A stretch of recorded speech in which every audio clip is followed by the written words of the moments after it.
You ask Tiger to solve. This deals with linear equations with one unknown. The final result is w equals -5. Let's solve it step by step. Group all w terms on the left side of the equation. Add 20w to both sides.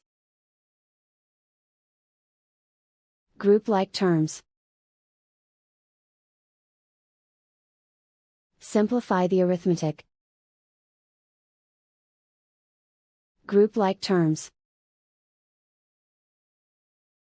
Simplify the arithmetic.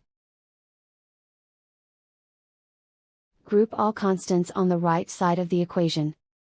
Subtract 70 from both sides. Simplify the arithmetic.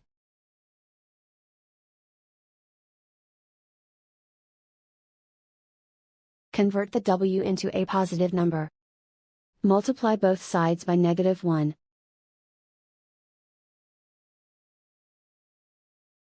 Remove the ones.